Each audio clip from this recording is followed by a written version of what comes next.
Oremos. Señor y Padre nuestro, todos los días es un día en que tenemos que darte gracias y alabar tu nombre. Esta noche, Señor, las tantas bendiciones que tú nos has prodigado, una de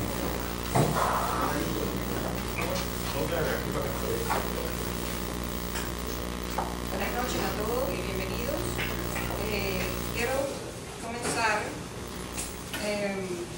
diciéndoles que la Junta Patriótica Cubana es una coordinadora de organizaciones cuya misión es trabajar por la libertad de Cuba. Les da la bienvenida y agradece su presencia en este último programa del ciclo de conferencias. Han arriesgado y aún hoy la arriesgan por el ideal de ver a una patria libre, democrática y soberana. Le agradecemos mucho su presencia aquí y ahora quiero darle la palabra al señor licenciado Antonio D. Esquivel, presidente de la Dirección Internacional. Buenas noches a todos. A Jorge Gutiérrez Aguirre, que está en representación del presidente de la brigada, Máximo Cruz. Gracias por estar aquí. Al amigo Villar, del programa Esperanza, y los hermanos de la unidad que están ahí, el programa, el otro amigo no sé, mi querido Tino Díaz, el primo hermano nada menos de Enrique, lo que no conozco el nombre de Eric Cantillo. Eric Cantillo. Mucho de familia Orlando.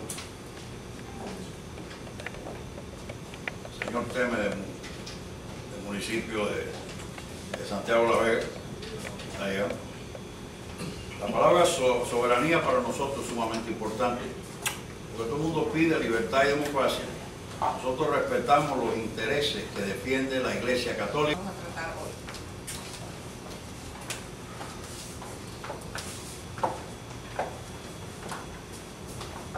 No a ti, para ti, yo te lo traigo. Gracias, No, Catalina. para ti, no para mí.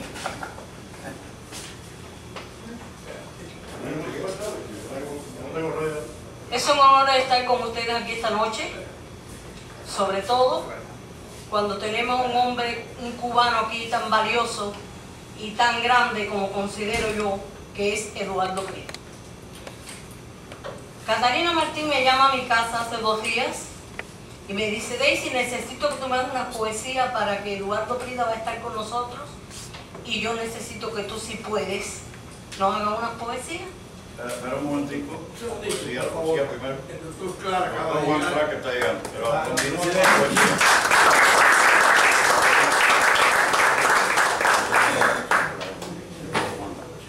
Bueno, entonces yo voy a hacer una poesía décima, que es lo que yo hago siempre para los cubanos, refiriéndome al profesor Prida. Muchas gracias, Tess. Como siempre, muy impresionante. Se puede decir mucho, Catalina. Muchas gracias. Estamos en el mes de mayo y como todos ustedes saben, este es un mes que trae muchas cosas importantes, ¿no? Entre ellas tenemos el Día de las Madres la próxima semana y después también conmemoramos el 19 de mayo, que es la caída de José Marción, pero para mí es un gusto y es un honor para la Junta Patriótica que él se encuentre aquí entre nosotros. Él nos va a hacer la presentación del profesor Eduardo Prida. Con mucho gusto, le cedo su micrófono.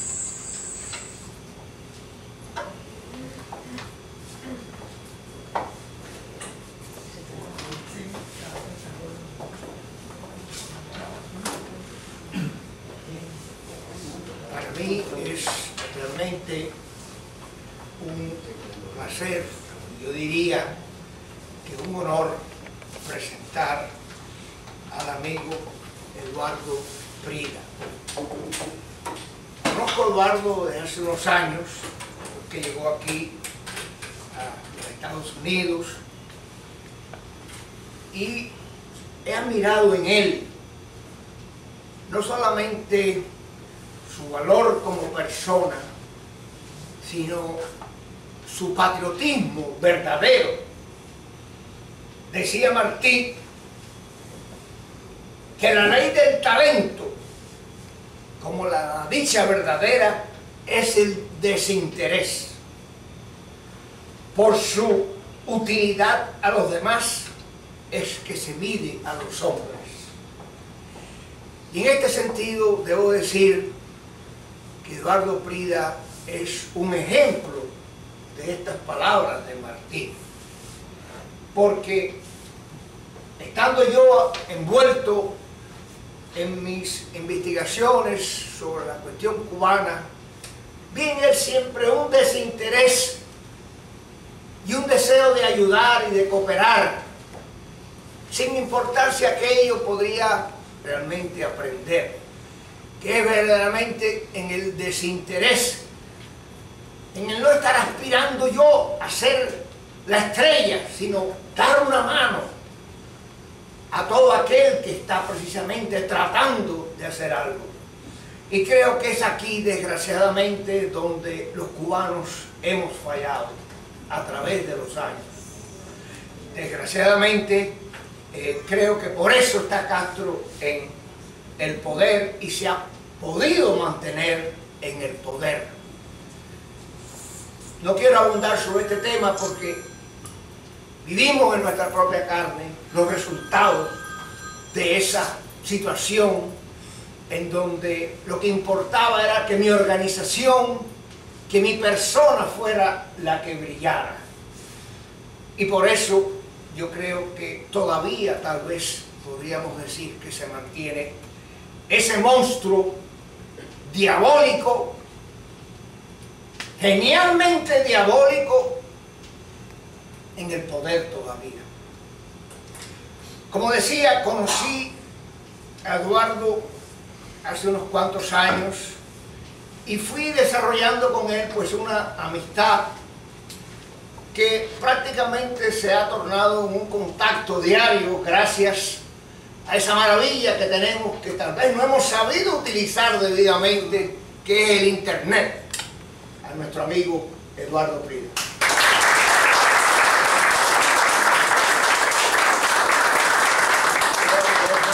Vamos a tener al profesor, los que queramos ver las cosas que él ha trabajado, como las fotos que trae, debiéramos de sentarnos ahí, los que quieren. Yo sí. A mí me encanta seguir aprendiendo. ¿Cómo está, hermano?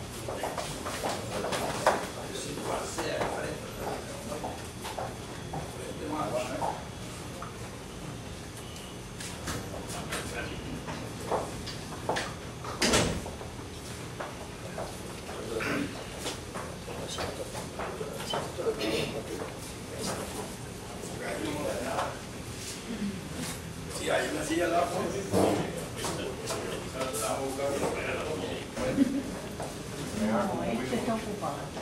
Gracias a todos ustedes por la oportunidad de poder explicar esto que tiene tanta trascendencia. Quiero ofenderme.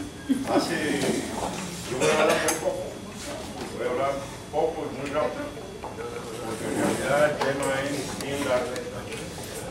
Y van a tener todas las fotos. Pásalo para que empiece a funcionar. Dale compromiso un momentito. Quizás Dios me dio la oportunidad de conocer esto, que no es algo que conoce prácticamente las personas inclusive que estaban dentro del sistema. Tuve la oportunidad de conocer a 3 o 4 personas que fueron uno de los que participaron en esto. El primero que conocí fue a Alberto Bayo, supuestamente general, en realidad era nada más que capitán, que fue poco a poco contándome.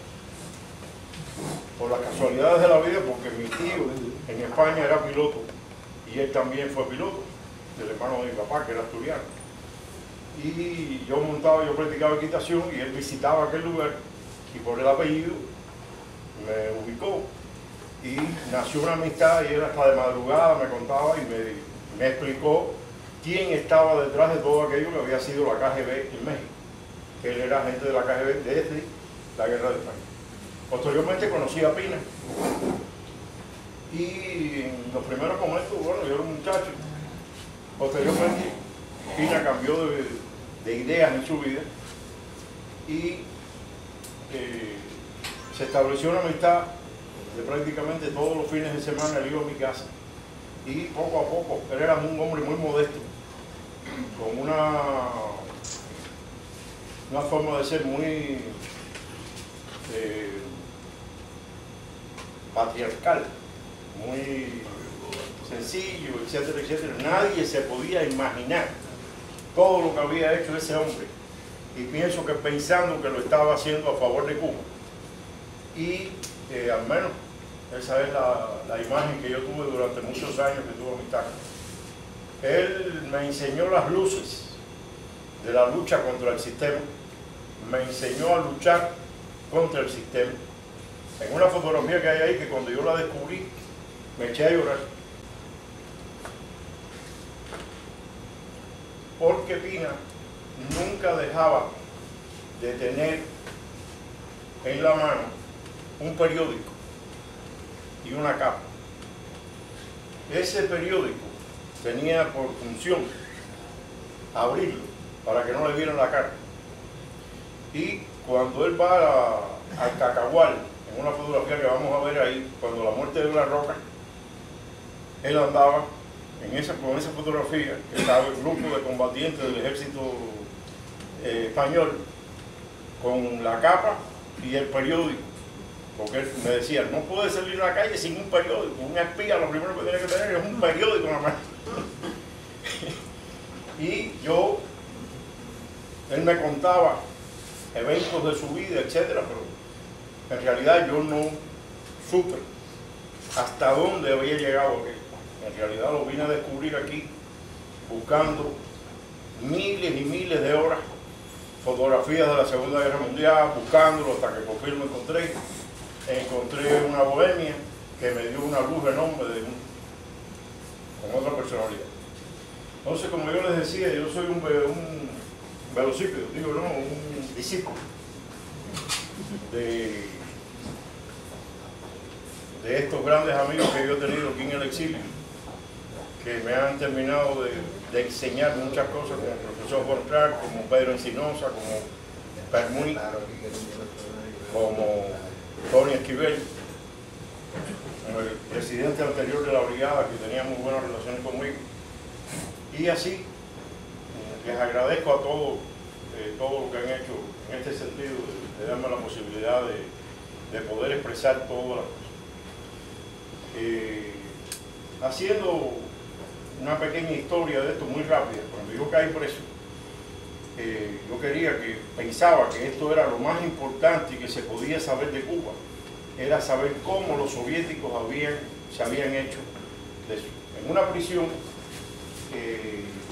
escribí en Cuba, y para mí, que estaba acusado de un delito tan grave, pues no me era fácil poder sacar aquello. Y lo que pensé fue en escribir una novela. Yo había escrito novelas para la televisión en Cuba, entre los hobbies que yo tenía. Y en este caso, pues,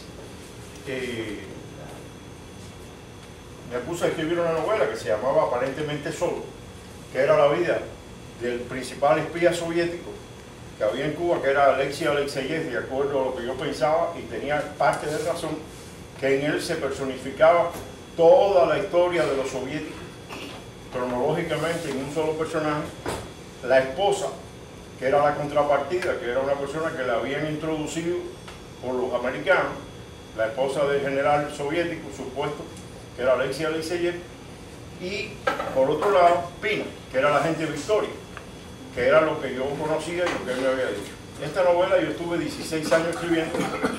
Cuando ya estaba terminada me dieron candela a la oficina en la casa y perdí todo lo que tenía hecho de la novela, que era una novela que recorría desde el nacimiento del Partido Nacional Socialista en Alemania, recorría toda la historia de Europa y llegaba a Cuba con este agente que Nikita Khrushchev lo había repuesto después de haber estado sancionado, después de haber estado en el ejército nazi, como me había contado a mí, que yo prácticamente, para serle honesto, yo no pensaba jamás que Pina había sido comandante del ejército nazi o alemán. Y eso, había sido jefe de una división con el mariscal Rommel.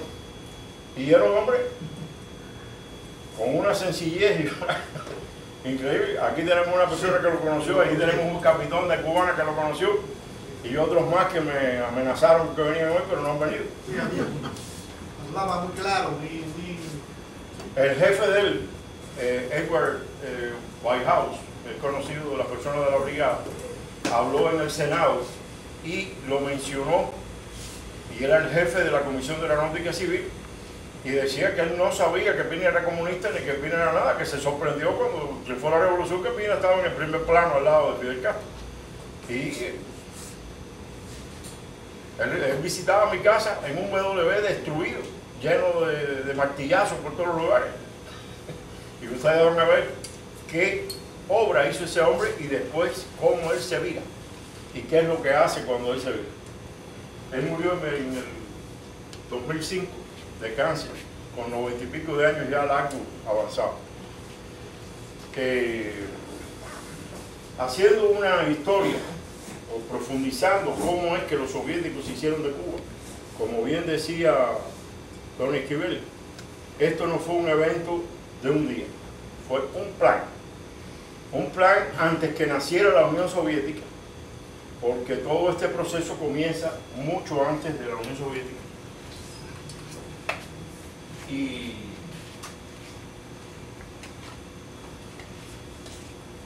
déjenme ver esto.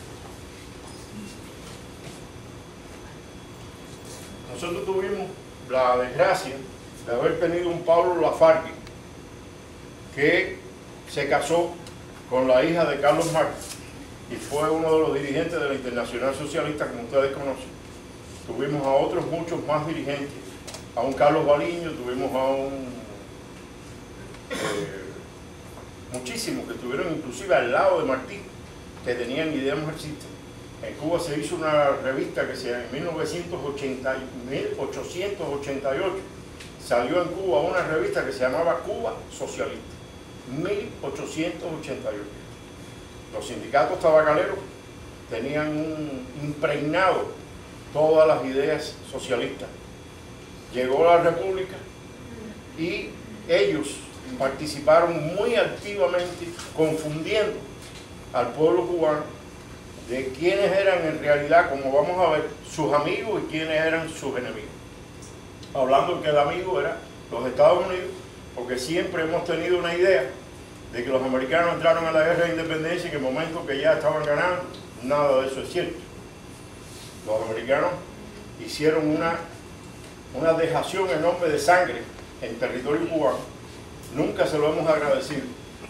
Hemos malinterpretado la ley Monroe, la doctrina Monroe.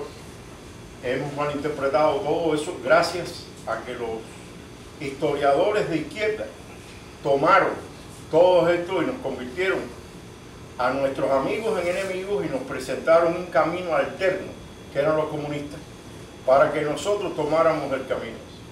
Esto vino sucediendo y a veces se oye hablar de que la constitución nuestra era una constitución muy progresista y que la FEU, y resulta que la FEU la formó el Partido Comunista, pusieron a Mella, pusieron al otro, Lázaro Peña, Juan Marinero, todos esos participaron en hacer la constitución de 1940, introdujeron una serie de elementos para que la izquierda penetrara. No tuvimos la visión en aquellos gobiernos de aquella época, de los años 30, de haber tenido relaciones con la Unión Soviética y aceptar a la Unión Soviética que tuviera 250 funcionarios y el embajador de Cuba en la Unión Soviética estaba en Austria, ni siquiera estaba en Moscú. Y tenían 250 funcionarios, que eran 250 espías, interviniendo en los asuntos políticos de Cuba. Déjame ponerle esto aquí porque ya no sé qué pasa. Este no es mi proyector, yo no...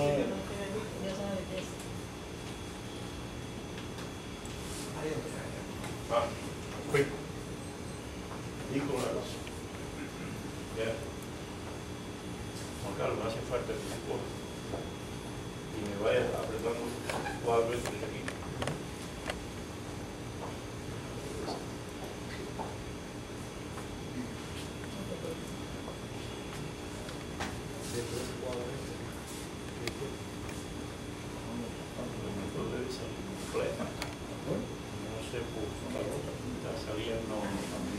Esa bota fue una pintura que hice yo con Molina de la Visión, que representa el totalitarismo. Esta primera imagen es la colección de libros que yo tengo escrito, que es inteligencia política. Las flechas del cerebro hacia adelante y hacia atrás, hacia la izquierda y a la derecha. Perdón. Sí, sí. Si desea puede ponerlo en slideshow para que cubra todo. Ven y hablo, porque yo Permiso. estoy tan nervioso. Gracias, Castillo. Permiso. Yo estoy tan Este nervioso que no voy. es un ecuatoriano Permiso. que ayuda a los cubanos bárbaramente. Señor Castillo. Bueno, Sabe todo. les decía que la introducción. No, ahí no es.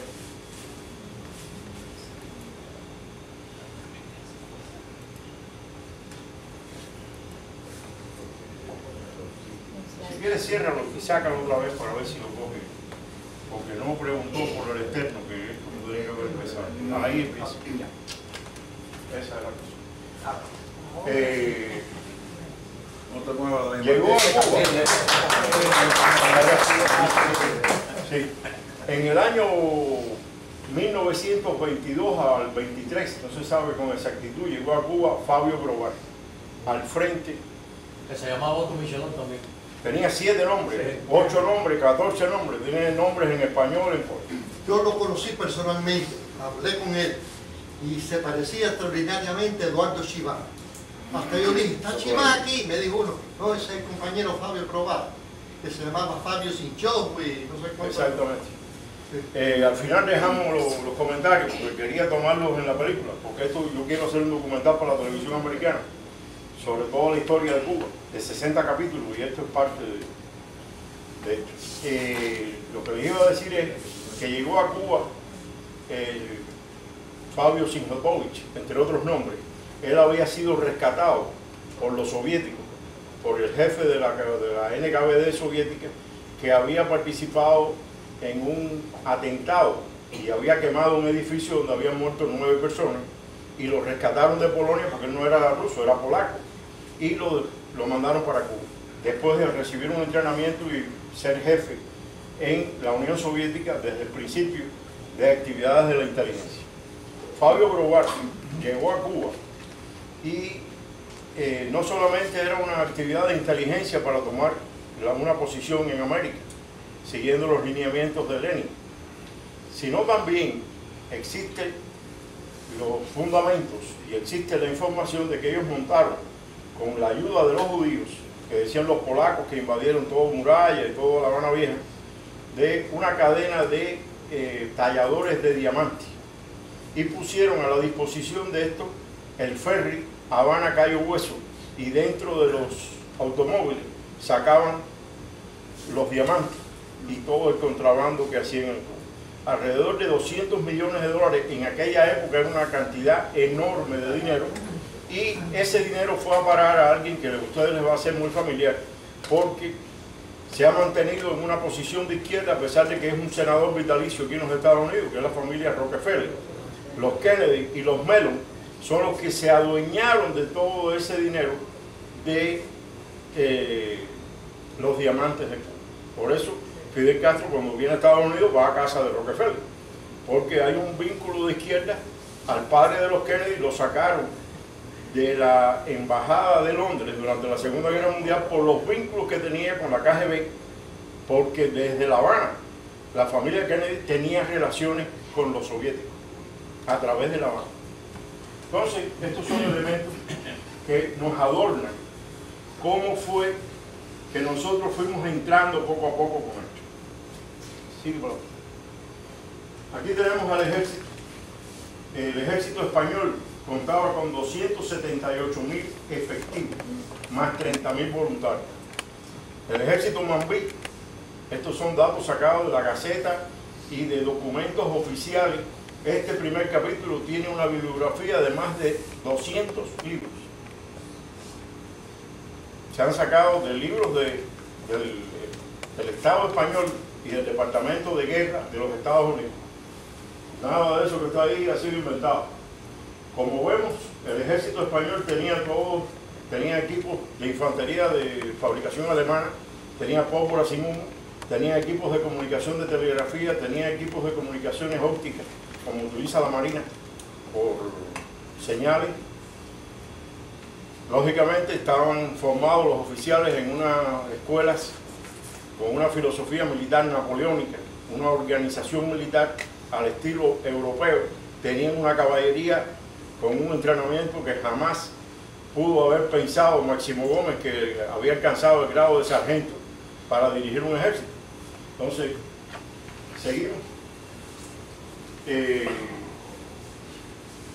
Era el ejército Mambí, era un ejército ilegal que no cobraba, que las personas trabajaban un tiempo en su casa y se incorporaban por la noche al ejército. No existía una gran disciplina, no podía existir. Llegó el momento que se fueron, cuando venían en la invasión, regresaron para Oriente porque eran de Oriente, nunca les dijeron que venían para Occidente y regresaron para sus casas. Y en el libro tengo la orden de Maceo mandando a matar a todos los desertores, porque se quedó sin nadie, además de que no se incorporó nadie. Cuando yo pasé la Escuela Superior de Guerra en Cuba, me dieron la asignatura esta, y fue el último año que la dieron, porque yo caí en cuenta de todas estas cosas. Y cuando me ponía a leer y me ponía a profundizar las clases que me daban de cómo había sido la invasión y qué resultado había tenido la invasión, primero me iban a botar de la escuela, después quitaron la asignatura porque en realidad lo que decían los historiadores, todos eran datos falsos, porque uno se da cuenta cuando los lee. ¿Quién puede mover con 30 caballos 500 fusiles? Y todos los números terminaran en cero. Siempre eran, todos terminaban en cero. 300 fusiles, 500 fusiles, 10.000 balas, todo era en cero. Nadie que cuente una cosa le da cero, las probabilidades de coger cero son. Y todas las cosas, como usted veía, lo que decían los periodistas ingleses como Winston Churchill, que estaba en La Habana, destacaba, que era un periodista reportero, y otros de lo que estaba sucediendo, no se parece nada a lo que decía Miró Argentell, que lo escribió después de la guerra, junto con Tomás Estrada Palma, que terminaron de escribir el diario en el año 27. Fueron cosas que fueron haciendo la historia posterior a lo que sucedió. Y entonces cuando uno se da cuenta de eso, bueno, los muchachos están locos por hacer un saqueo. ¿Qué cosa es un saqueo? Acabar con los pueblos. Por eso no existía ningún apoyo político a la causa.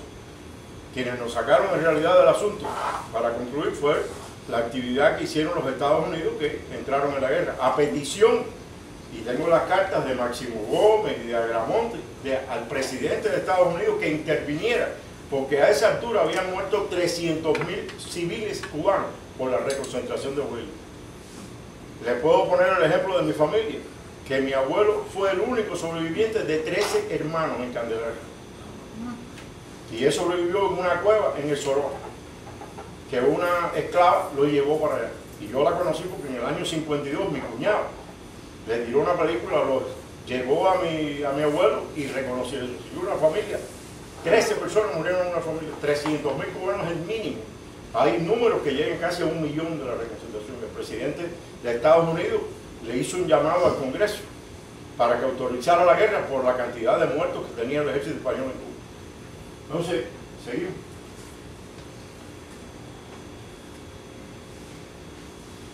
Alrededor de 400.000 cubanos estuvieron en custodia.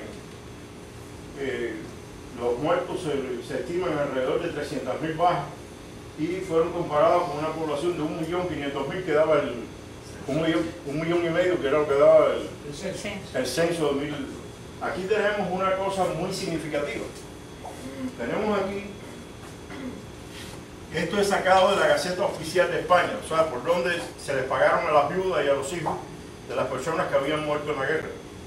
Tenemos que muertos en combate, murió esta cantidad de personas nada más del ejército español, que eran 1.600 nada más murieron en combate. Todos los demás murieron en diferentes tipos de enfermedades, de vómito, de difteria. Por eso Máximo Gómez decía que su aliado más importante era generar mosquitos y el calor, porque morían más bien de esto. Estos argumentos, lo interesante es, fueron 44.000 muertos en total. Vemos aquí que en muerte en combate fueron 2.032. Muertes a través de heridas fueron 1.059. Muertos por vómitos, 16.623. Muertos por enfermedades diversas o accidentes, 24.959. Para un total en 7 años de guerra de 44.389 muertos. Seguimos. Como hemos visto, la ideología de Carlos Marx, como ya les habíamos hablado, penetró desde tiempos antes a través de los tabacaleros de aquí de Cayo Hueso, de los jóvenes que iban a estudiar a Francia, hijos de gente rica, de cubanos de la isla, y que fueron a estudiar a España, traían las ideas del sindicalismo de Europa y las introdujeron desde aquella época en las luchas políticas. ¿Seguimos?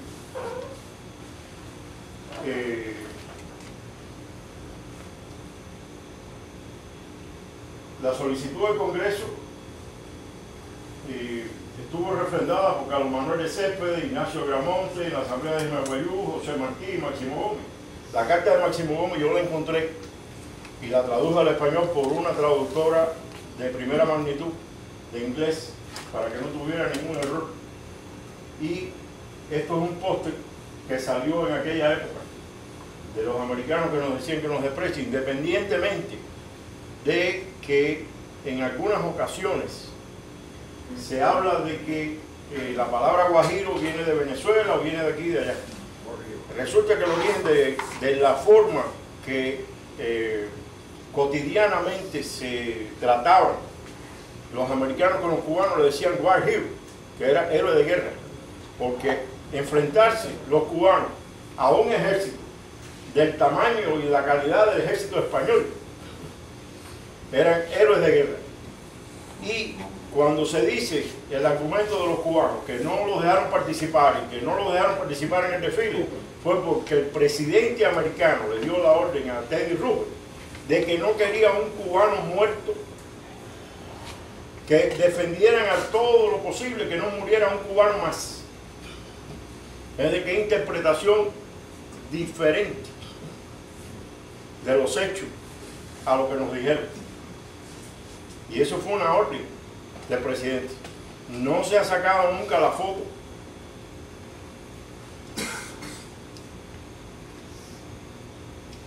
de la casa de Roosevelt, que después llegó a ser presidente, llena de banderas cubanas, que cuando murió se hizo tapar con una bandera cubana.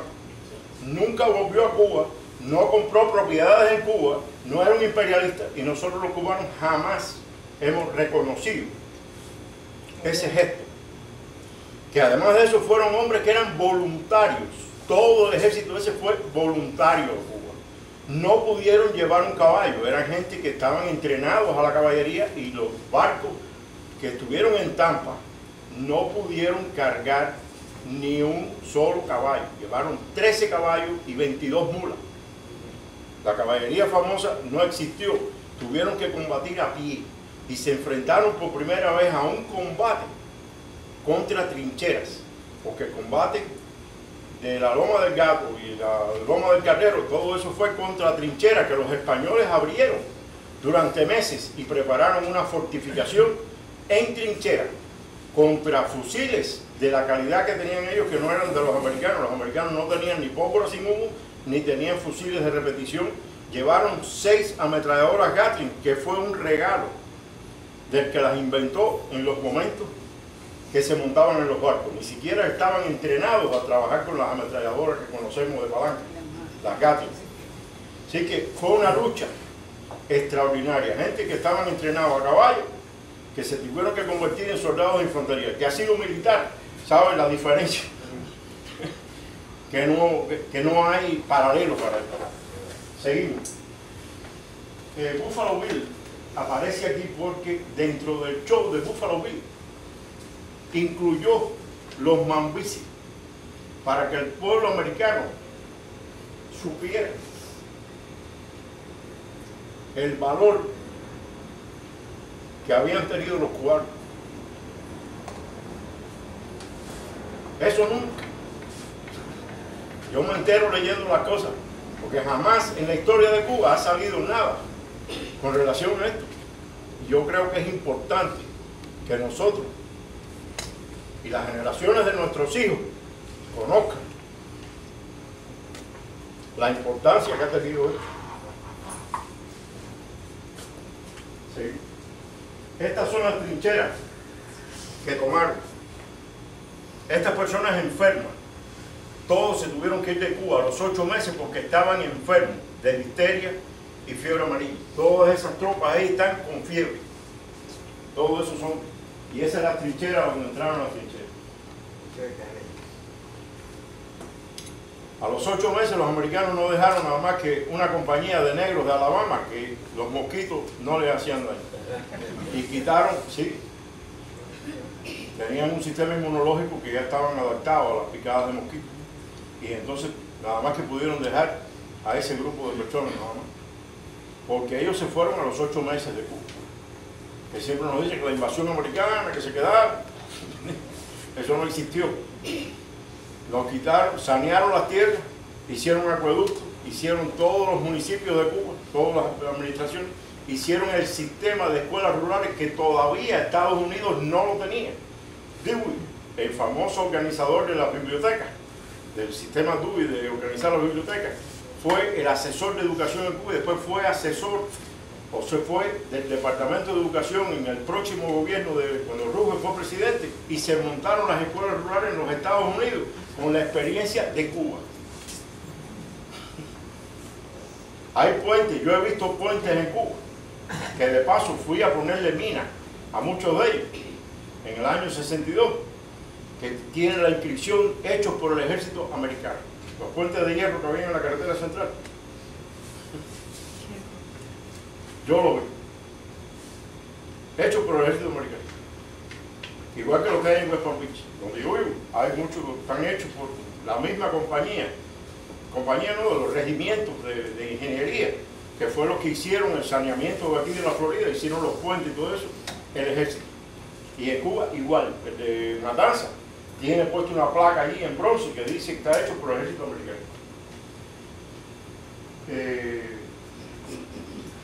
Esto es la historia de cómo se hicieron las organizaciones. Quien atendió todo este trabajo fue la inteligencia naval, que era la que se ocupaba de las tierras de ultramar, siguiendo el concepto de Pedro el Grande, la inteligencia soviética.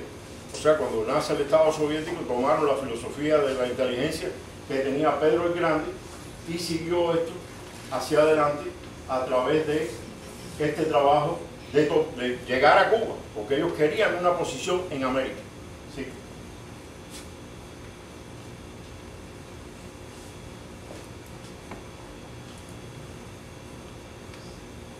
¿No cambia?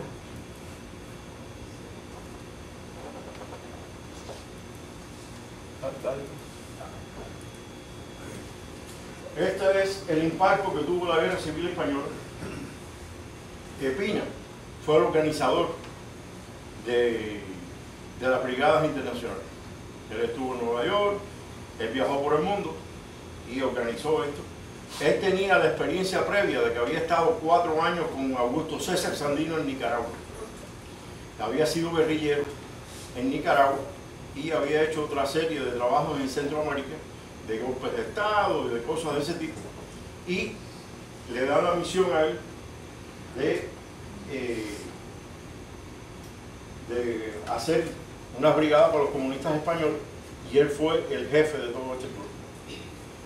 Aquí tenemos la foto de la soviética, que era la radista de él, que hace unos años le hicieron a él un homenaje en España, y la radista aún vive. Tengo la foto de la radista que habló en España sobre todo este trabajo. Este es Pina, en la fotografía esa es de pasaporte cuando va a España. Este es el general, el mariscal Rommel, y este es cuando llega él a Tobruk, junto con el mariscal Rommel, en el ejército. ¿Cómo él llega al ejército alemán?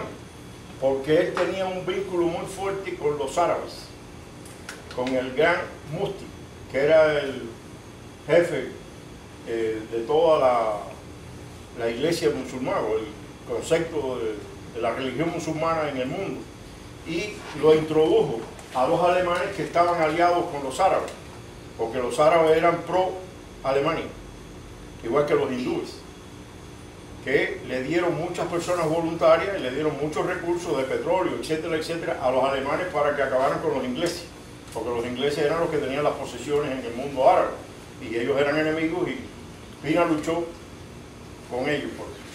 ¿Sí? Este es un destacamento de cubanos en la guerra de España, y aquí vemos a Pina. Este es Pina, en este lugar. Este es Fabio Groa, este es Ficima, que fue jefe, era el que se ocupaba en Cuba de hacer las operaciones en las muelas para mover las cosas de espionaje y eso, con la deformación de la cara y eso. Este es Ramón Nicolau, este es el padre de Camilo Cienfuegos, este es el padre de Chow, este es Manolo Ortega, el locutor que ustedes conocen, este es Alfonso, que fue piloto después, que también es de la guerra de España, piloto de la guerra de España que después voló el cubano.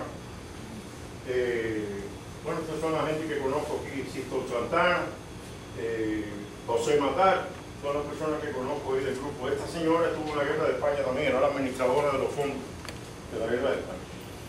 Empezamos con la Operación Jovenzuelo.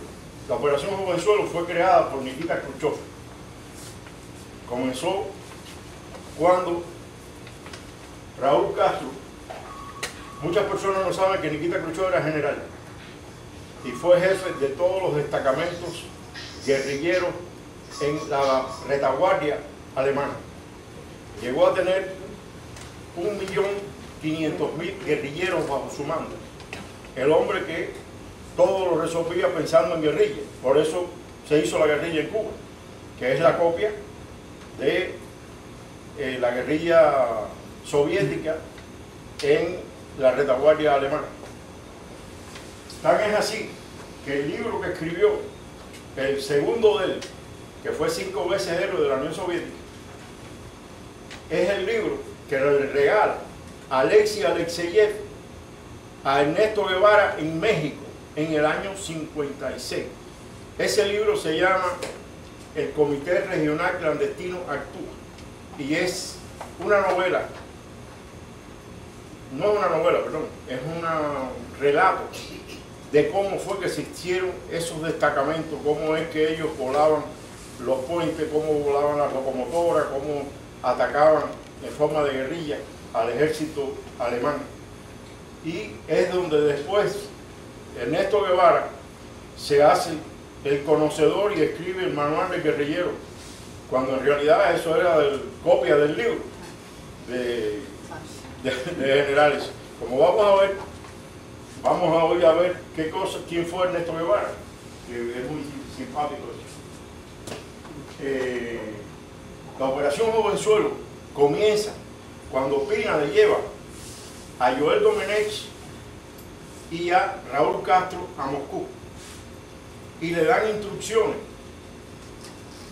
de que había que atacar una guarnición militar para justificar la muerte de 6.000 personas. El plan de Nikita era que hubieran 6.000 muertos en Santiago de Cuba el 26 de julio. Para justificar ellos entrar en la guerra, meterse en Cuba, tenían 2 barcos cargados de armas y el Partido Socialista, habían 150 hombres de la Unión Soviética también, de distintas nacionalidades, argelinos, sirios, todo ese tipo de personas que habían en Cuba, el objetivo de ellos era entrar y coger la Almería, para justificar, y por eso se vistieron del ejército nacional, y por eso atacaron de noche, y atacaron cuando había una fiesta, porque ustedes saben que los orientales tomaban, y era más fácil matarlo y crear 6.000 muertos rápidamente ese día. Ese es el plan, y eso no lo digo yo, lo dice el general Pacepa, que Nikita le contó, y el general Chodanovsky, que son los que eran jefes de la inteligencia y son los que después escriben, y eso está escrito por ellos mismos, el plan que tenían del Moncada. Tengo las declaraciones de Jaime Costa, que es un combatiente del Moncada, que conoció a Pina porque Pina les dio a ellos una casa que era de Gerardo Machado, en el sur del Mariel, donde ellos practicaron el ataque. O sea que Pina fue el hombre que los enseñó a ellos al ataque del Moncada. Y cayó preso porque él estaba reclutando en Santiago de Cuba a un capitán y a 4 sargentos, y cayó preso en aquel momento en Santiago de Cuba. Seguimos.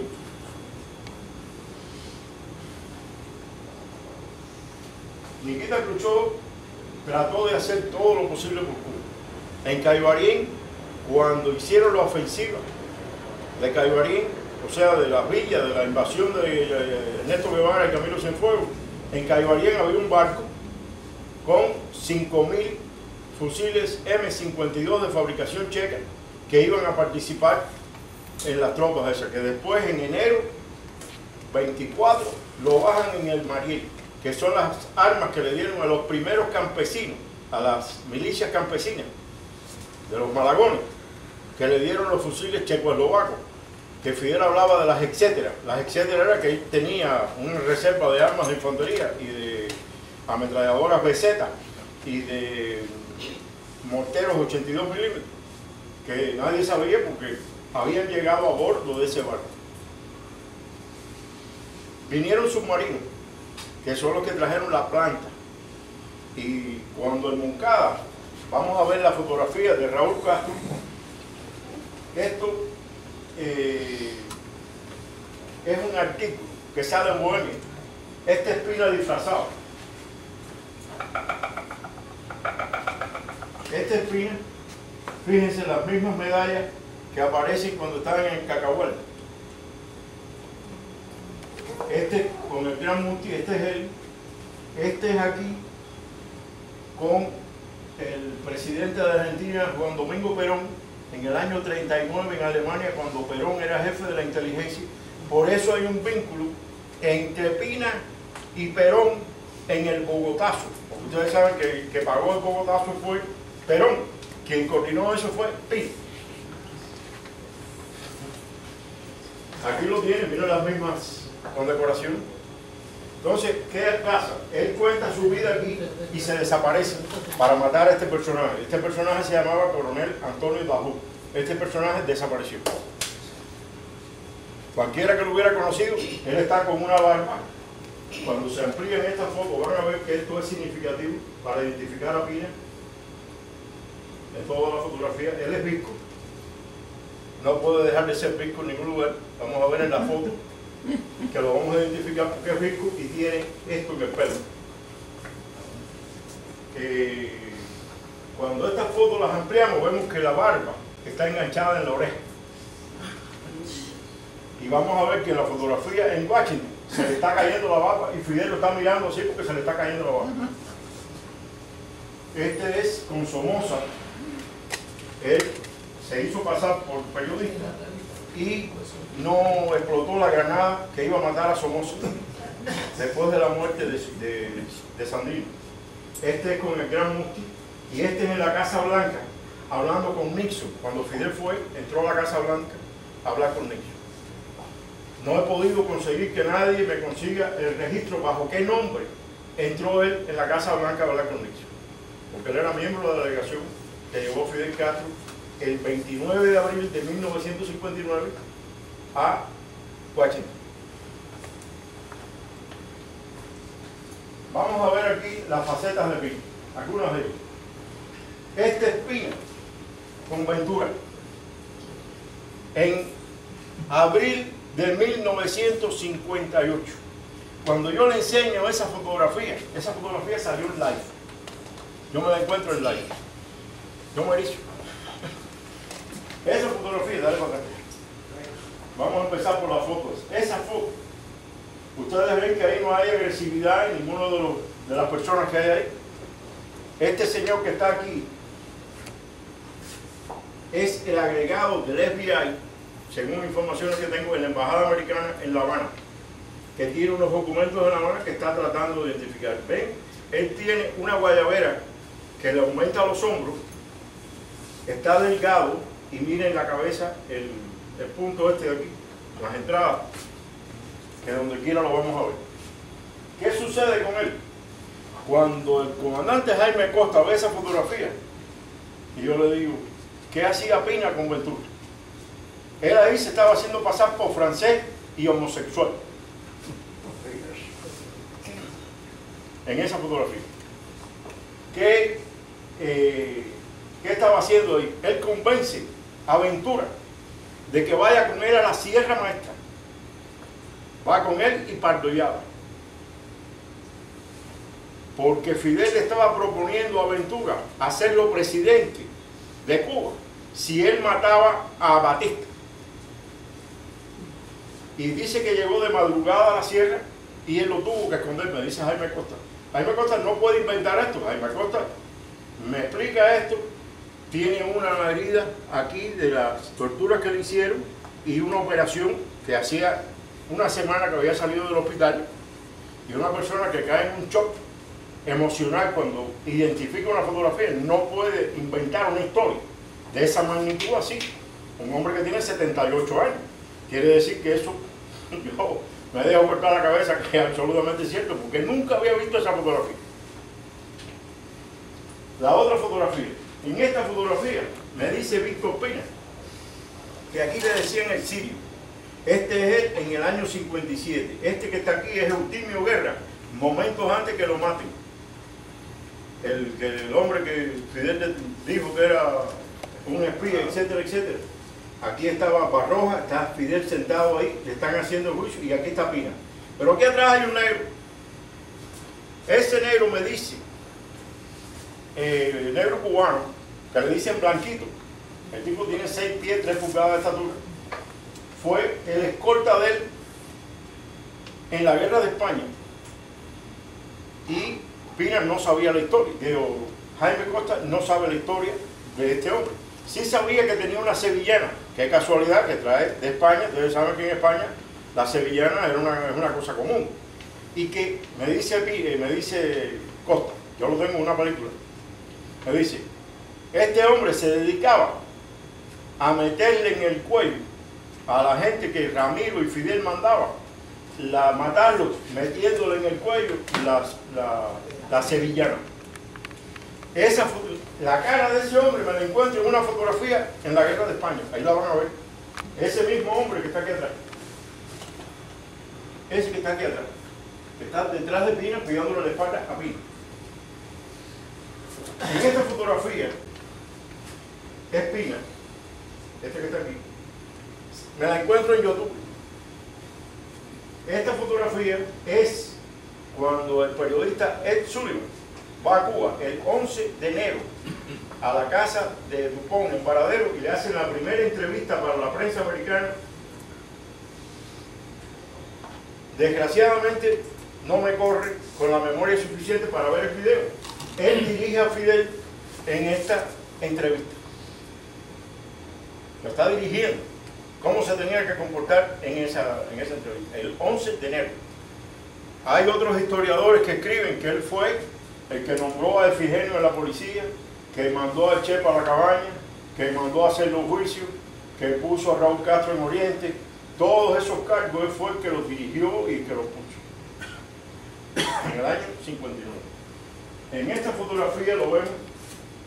Estas son las mismas condecoraciones que tiene. Esta es la foto. Y aquí está en un momento culminante de su vida. ¿Quién se imagina que está haciendo Pina aquí? Nada menos que en la Comisión Barrio. Porque él era el hombre que manejó el atentado a Kennedy. Y viene aquí declarando con un nombre falso de que Oswald nunca había estado en la embajada americana. Eso es lo que él declara, y ahí le están enseñando las fotografías de eso. Yo sabía, por cuestiones que saben personas que están aquí, que yo estuve vinculado a una persona que manejó, era mi cuñado, que fue tripulante de uno de los aviones de Cubana que estaba esperando en México traer a la gente para acá. Esa parte yo la sabía, pero son 2 aviones. Y Pina es el cónsul, con el nombre de Ascuel López, ahí en México. Fíjate qué interesante, esto lo descubrí hace como 15 días, por poco me da un ataque por la madrugada, cuando veo en la comisión Warren, que yo lo había leído un montón de veces buscando detalles, me encuentro una fotografía de Pina que yo no me había dado cuenta que era Pina. Sí. Aquí está con Ernesto Guevara. Me lo encontré en otro de YouTube. Cuando la invasión, entonces en Santa Clara. Este es uno de los que murió en... Aquí está Pina. Y en el video sale él caminando detrás de Che Guevara, porque él es el que organiza la invasión de Camilo y Echel, es el que pone toda la gente del Partido Socialista Popular de guías en todos los pueblos. Que dos tíos míos en Ciego de Ávila, Ramón y Manuel Corcoy, fueron guías de ellos. El hombre que organiza, que viene en un carro manejando todo eso, es uno de Santiago de la Vega, que aquí está Tino, que lo conoce, que es Alarcón, de Santiago de la Vega. El hermano era piloto y él era chofer de alquiler. Y en ese carro de alquiler hicieron el mapa de todos los lugares por donde tenía que ir, cuánto tenían las guarniciones, compraron a los oficiales del ejército para que no salieran, etcétera, etcétera. Todo ese trabajo lo hizo él. Aquí lo tienen al lado de Fidel Castro, el 29 de abril de 1959 en Washington. ¿Lo ven ahí?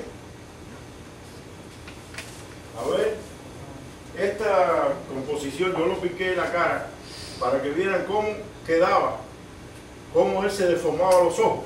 Se ponía unas cosas aquí, plásticas, sobre el ojo, para cambiar la forma del globo ocular. Se las cambiaba con eso que está ahí. Lo ven que es visco. Ven que este ojo tiene su cosa, que es una desviación. Este es otro que quizás este trabajó, muchas personas lo conocieron en el Instituto de Aeronáutica Civil de Cuba, que es Eduardo Hernández, un agente soviético también, que fue el que trajo la planta, vino en el submarino para la sierra y trajo la planta de Radio Rebelde, la planta de radio. Este es Eduardo Hernández, que yo lo conocí personalmente. Esta es la foto. Aquí vemos a Raúl Castro y a Joel Domenech con el soviético que más tarde fue general de la KGB, que se tiró al agua cuando llegó a la bahía de La Habana, y de ahí fue para Menocal, para unas cuevas que Núñez Jiménez había descubierto donde se escondían los soviéticos en Cuba. Siempre estuvieron escondidos en Menocal, que está en Matanzas, y tiene unas cuevas, y allí se escondieron los soviéticos y siempre dirigieron los eventos políticos de Cuba desde dentro de ese lugar. Este llegó a ser segundo jefe de la KGB, actualmente es parlamentario del partido allá en Moscú, general Alexei Leonov. Seguimos. Espérate, saqué una foto ahí. En esto es un video que pude coger algunas fotos. Este es en la caravana de la Victoria, el 6 de enero entrando en La Habana al lado de Fidel. Está inclusive en el discurso de Fidel Castro en Ciudad Libertad, en Colombia. Cuando entra en La Habana, está Camilo por un lado y en la espalda está Pino.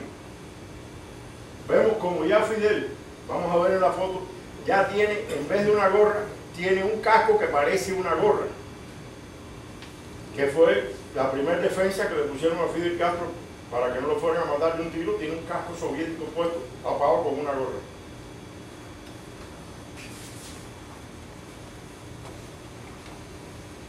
Ahí no se puede ver porque no hay memoria para correr la película que tengo ahí, que es una maravilla la película esa, pero no se puede ver. Se ve aquí perfectamente como Fidel Castro tiene puesto una gorra dura, que se ve que es una cosa dura de hierro, y Pina me dijo que había sido el primer casco que se había puesto Fidel para que no lo matara. Aquí está leyendo en la comisión Wagner, identificando la fotografía de la embajada. ¿Sí? Este es el general Alexis León, cuando Nikita le dio la orden de acompañar a Raúl y a Chaveco para Cuba. Ahí vienen en el barco italiano que los trae desde Italia. Cuando él regresa de la Unión Soviética, viene en un vapor italiano para Cuba. Estas son las fotos porque mi querido amigo Brian Lattel, el que fue analista de la CIA, me niega, me dice que no, que ese no es Raúl Castro. Pero como yo conozco antropología, porque trabajé la cosa de antropología criminal en medicina legal, le hice las mediciones a la fotografía de Raúl Castro y coinciden la distancia de los ojos, la distancia de los huesos, y ese es Raúl Castro. No cabe duda de que ese es Raúl Castro. Por eso tiene esas rayas puestas ahí, porque ese es Raúl Castro. Esas son las fotos cuando cayó preso de Moncada, y la otra foto es cuando él cae preso, cuando viene de la Unión Soviética, que en el maletín le cogieron propaganda subversiva y cae preso. Raúl Castro. ¿Sí? Estas son las fotos de Raúl con las mismas mediciones. Aquí no se ven bien, pero son las mismas mediciones que hay en las tres fotografías y no cabe duda de que ese es Raúl Castro. La TER dice que no, que ese era un latinoamericano que vive ahí, que eso es mentira. Pero bueno, seguimos. Este es un esquema que yo hice para poder explicar en el libro cómo es que trabajó la inteligencia soviética en Cuba.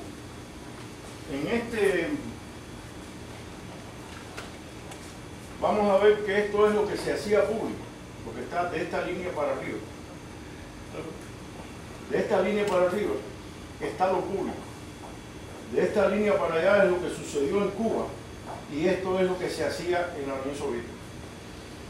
Aquí tenemos que allá en la Unión Soviética estaba Mikoyan y Surlov, Malinowski, Gromyko, los jefes de la KGB y el jefe principal que trabajaba directamente con Mikoyan es,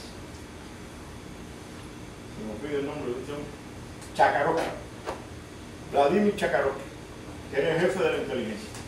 Vladimir Chakarovsky trabajaba con Leonov, que es el oficial que vieron ahí. El otro, Alexei Alexeyev, trabajaba con Ernesto Guevara y con la familia de Ernesto Guevara en Buenos Aires. Cuando Ernesto Guevara va a hacer el recorrido en motocicleta famoso, fue una misión que le dieron de exploración política de todo el continente, el viaje en motocicleta. Y es el hombre que lo maneja. El general Jurado vivió en su casa, que era un comunista de la KGB español, vivió en la casa de los Guevara años y fue el que introdujo al papá de Ernesto Guevara como agente de la KGB, que era un investigador que cobraba por la embajada soviética en Buenos Aires, y el hijo también. Así es que tan es así que yo me encuentro que Ernesto Guevara estuvo preso en los Estados Unidos, en Miami, en el año 52, en agosto 28 de 1952, en una manifestación contra la guerra de Corea, y dio candela a establecimientos comerciales en Tampa y lo deportaron. Y él declara aquí que él había venido aquí a Estados Unidos enviado por Perón. En realidad no era Perón, eran los soviéticos. ¿Me explico? Aquí tenemos, en Cuba habían, de lo que nosotros conocíamos en Cuba por polacos y judíos, había una extensa red de la KGB, que algunos eran en realidad emigrados rusos, polacos y del resto de húngaros, etcétera, porque en Guayero había polacos, había húngaros, había de todo tipo de nacionalidades, pero dentro de ellos operaban la KGB, la inteligencia soviética trabajaba con estas personas. En Cuba eran conocidos Osvaldo Sánchez, Antonio Núñez Jiménez, Alfredo Guevara, Ramón Nicolau, Manduley, el tío de Celia Sánchez, Félix Torres, Joel Domenech, Magnietka, Escalante, Colomé, Severo Aguirre, Carlos Chaín. Y Blas Roca tenía una doble personalidad. Blas Roca era, en Guanabacoa, era un palero que consultaba con la secretaria, que la vamos a ver ahí la fotografía, y ellos se fajaban, se separaban, cada uno iba a hacer su vida y después regresaba otra vez a consultar, y dentro de los altares estaban los expedientes y la documentación secreta de la KGB en Cuba. Ese era el Blas Roca que que participó en hacer la Constitución de 40, toda esa historia de los marinos. Entonces, las operaciones de lavado de cerebro que la organizaron en México, Pina, Ramiro Valdés y Mikoyan, cuando supuestamente estaba la exposición de productos soviéticos en Ciudad de México y después vinieron para La Habana con el ballet Bolshoi, el circo soviético y el petróleo. Todo eso fue organizado con un efecto psicológico que venían a salvar. Con ese mismo efecto psicológico llegó a La Habana un gran barco soviético que traía 1000 campesinos a enseñarle la agricultura a los cubanos, con tractores, etcétera, etcétera. Al frente venía el ingeniero Petrov.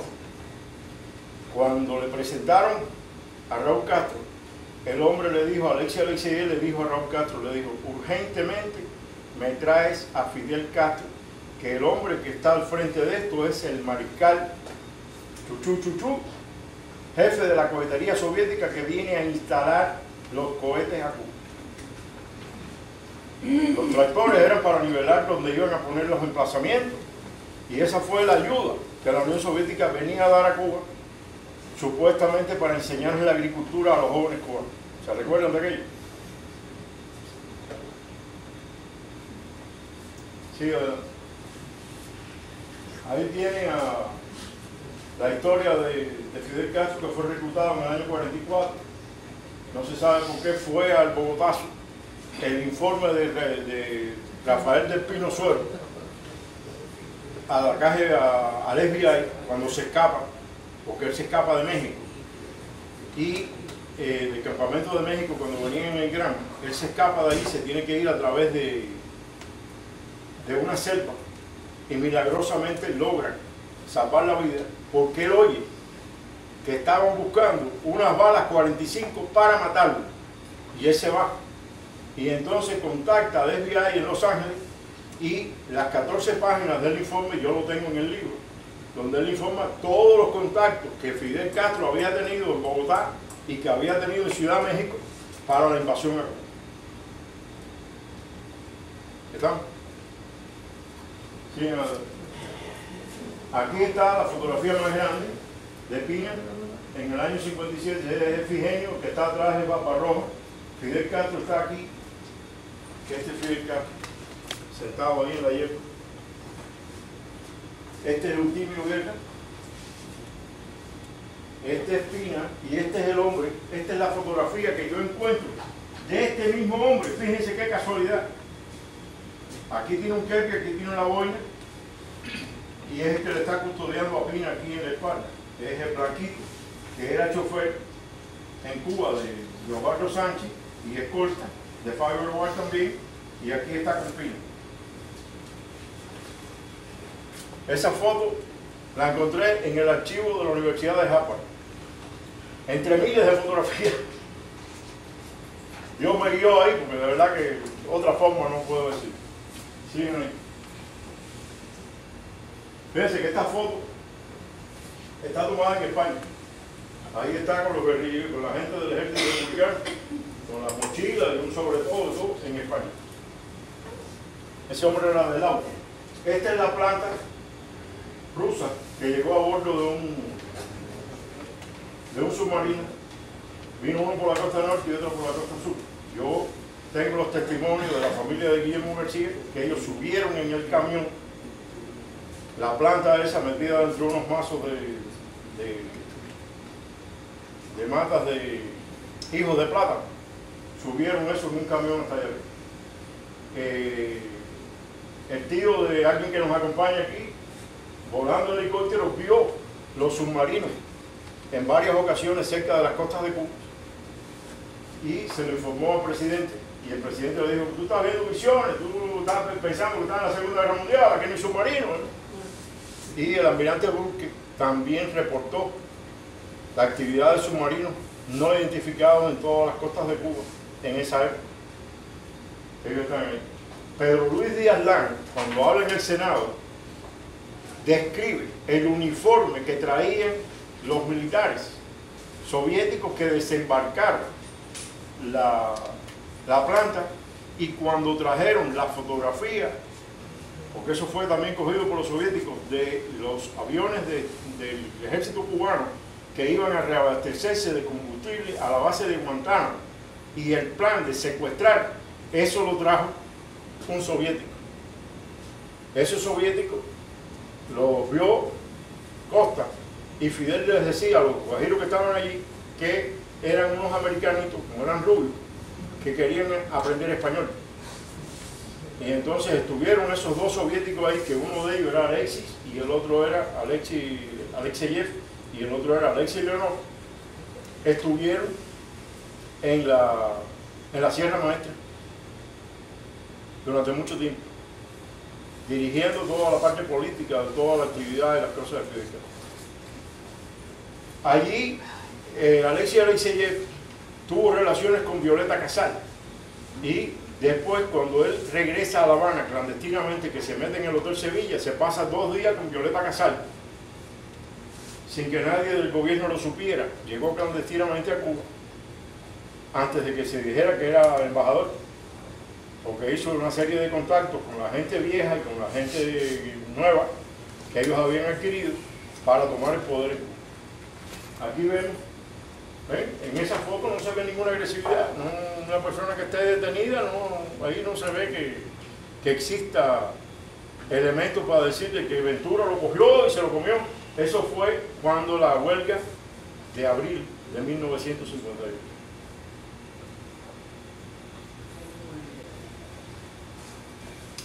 Sí, ahí está Pina en Santa Clara, haciéndose de español. Ahí me cuenta Jaime Costa, que casualmente me dice que él estaba en Santa Clara con la misión de matar a Emilio Aragonés en Cienfuegos, porque había traicionado al 26 de julio. Fíjense qué clase de gante de Fidel Castro, que después él nombra, Emilio Aragonés pasa a ser una persona de suma confianza, jugando un tremendo rol, y lo había mandado a matar.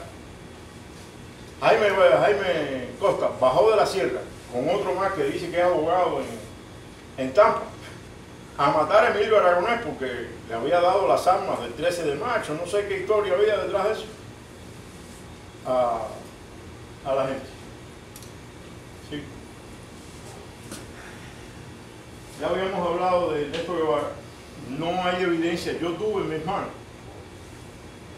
pero mi testimonio no vale mucho. Te digo que no vale mucho porque a mí me gusta demostrar las cosas. Yo tuve en mis manos el expediente del doctor, supuesto doctor Ernesto Guevara. El supuesto doctor tenía 2 asignaturas de anatomía suspensas. Ese es todo el doctorado de él en medicina. Si el señor Ross, el papá de Iliana, dice lo contrario, que él recibió documentos, que es, yo me explicó la esposa en su casa todos los detalles de la escuela de medicina de él. Y en el expediente decía, expulsado por bufoso. A él lo expulsaron porque andaba con armas dentro de la Universidad de Buenos Aires. Y no hay otra fotografía, hay 2 fotografías de él en toda su historia de estudiante universitario. Y dijo que él había operado con unos cuchillos cuando trabajó en un barco, porque él fue marinero en el Caribe. Hizo como 3 travesías hasta Montevideo, al Mar del Plata, en un barco petrolero argentino. Y dice que ahí operó a un hombre de apendicitis. Le decían a los amigos que decían que él era tremendo mentiroso. Les puedo decir también, en honor a la verdad, que yo me entero, o me enseña la esposa, la viuda, de su expediente, porque el padre cuando vino le dijo, oye, cuídate de estar diciendo que tú eres doctor, porque eso es lo más fácil que hay de detectar, tú no eres doctor ni nada de eso, no digas más que tú eres doctor. Y le digo, los revolucionarios sabemos lo que hacemos. Esa fue la respuesta que él le dio al padre, cuando el padre le dijo que no dijera más que era doctor. Eso me lo dijo la viuda. Todo esto que está aquí, en muchas partes yo las conozco, pero yo lo que he tratado ha sido de demostrar, porque yo lo escribí en forma de novela y me la quemaron. Y en novela uno no tiene que demostrar nada, pero tampoco se cree, es una ficción. Pero me dediqué a buscar la verdad de las cosas para poder demostrar las cosas que a mí me habían dicho. Ernesto Guevara tiene el caso aquí de que era un psicópata sexual. Él era adicto a tener relaciones sexuales con las leprosas. Esa historia que él iba a las lepras, a los centros de leprosos, a todo eso, en la misma película, si ustedes la ven, del viaje en motocicleta, van a ver que él cruza el río para estar por la noche y se mete dentro de un mosquitero para estar con una leprosa. En Buenos Aires tuvo problemas con Granados por tener relaciones sexuales con una leprosa y vivió un año en una cloaca con una india, que está el nombre, yo lo tengo en el libro. Un año viviendo con una mujer que tenía 50 años cuando él tenía 19 años, comiendo de las cosas que se encontraban en la basura. Cuando era niño, a los 9 años, lo tuvieron que sacar de la escuela porque comía tiza y tinta. Y le dio candela a un edificio de 4 plantas porque tiró un madero encendido por una ventana a un edificio de madero y quemó cuando tenía 9 años. Mantuvo relaciones sexuales con una sobrina, y eso no lo digo yo, lo dicen los biógrafos de él, como Castañeda. Eso está en el libro de Castañeda, que habló con las maestras y todo eso. Y mantenía relaciones sexuales con una prima que era mongólica. En la mesa de la cocina, mientras que la madre estaba cocinando, él mantenía relaciones sexuales delante de toda la familia. Y era una gracia. Así que ese es el hombre que nos presentaron y que sabía de economía, que fue, ¿por qué lo nombraron presidente del Banco Nacional? Porque las arcas de la República tenían 160 millones de dólares en oro, que lo sacaron y lo llevaron vía Austria para Moscú. Por eso fue que lo nombraron a él jefe del Banco Nacional y a Oscar Alcalde, jefe de la bóveda del Banco Nacional de Cuba. Aquí están las negociaciones con Cantillo. Ahí fue donde se negoció la derrota del ejército. Y ahí está Pina con Fidel Castro, Celia Sánchez en medio. ¿Sí? Momentos cruciales que nadie que no tenga un papel importante está jugando ahí de asesor al lado de Fidel Castro por la experiencia y los conocimientos que tenía. Ahí está, este que está aquí al lado es Uber Mato, y este es Fidel, como ustedes conocen, y este es Pina.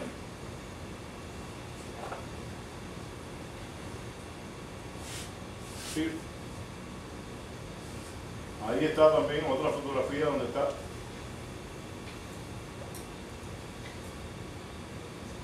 Ahí está. ¿Sí? Foto para identificar.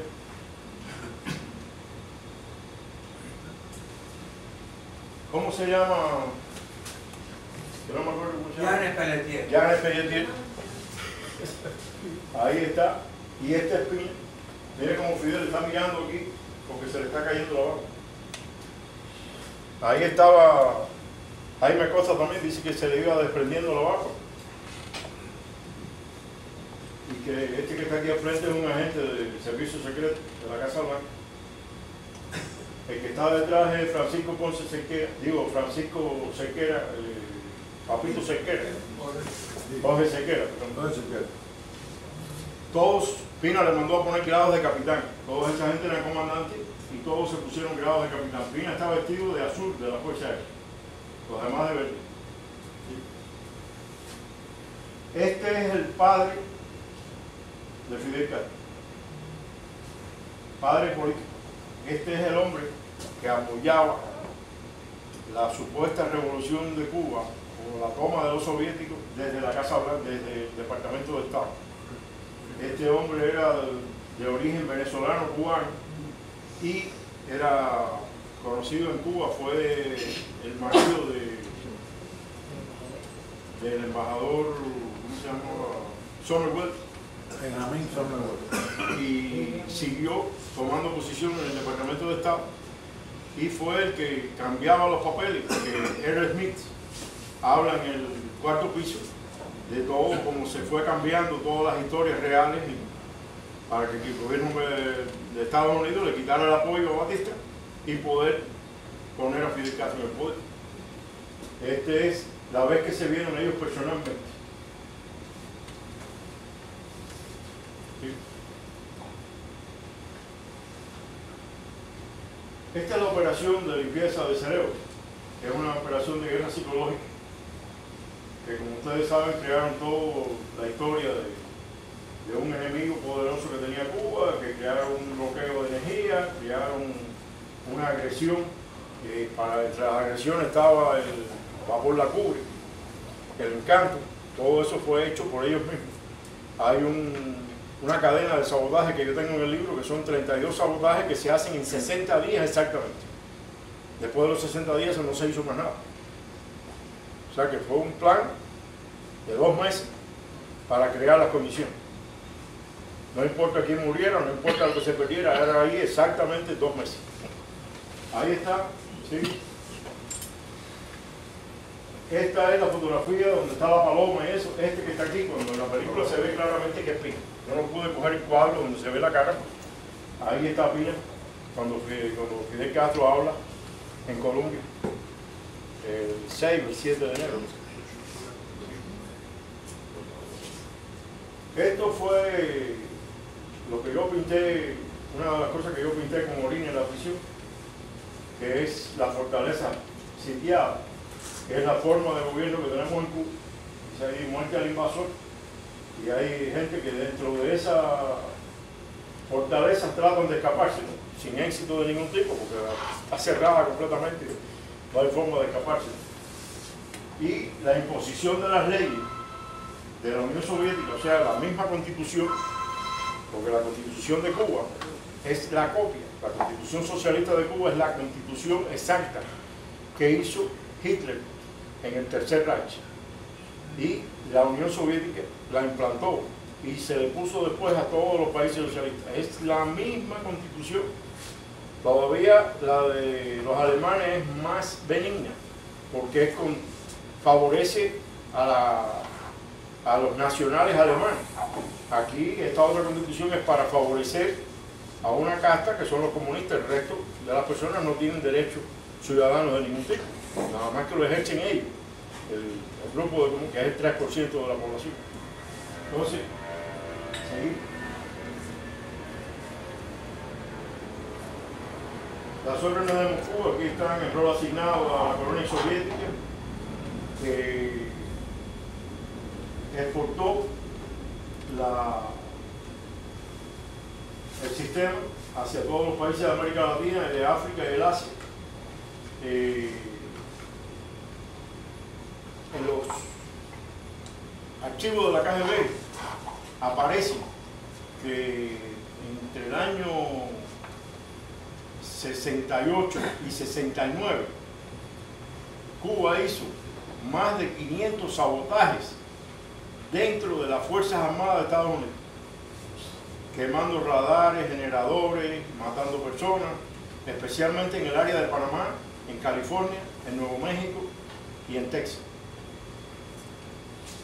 Que de Cuba le reportaba a la KGB lo que habían hecho, y la KGB le decía que estaban incrementando la tensión de la Guerra Fría a un nivel que los soviéticos no les convenía. Entre ellos se cogió, los Estados Unidos detectó que iban a volar las tiendas Macy's, el Subway de Nueva York, las refinerías de New Jersey. Todo ese plan lo tenía. El caso de Quintín Pino Machado, que fue el que le preparó los atentados a Kennedy, le preparó 2 atentados primero antes que tuvieran éxito. El primer atentado fue en el edificio de la OEA, él y el comandante Juan Molión.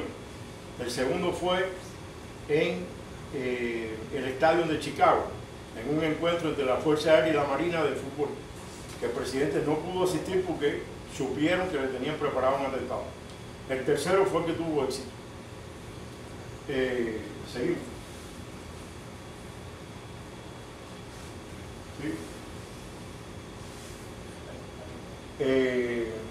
con respecto al atentado de Kennedy, existen una serie de evidencias que los Estados Unidos, por defender 38 millones de americanos que iban a morir en la primera hora de guerra contra la Unión Soviética, porque si ellos determinaban que Cuba había sido quien mató al presidente, tenían que invadir a Cuba.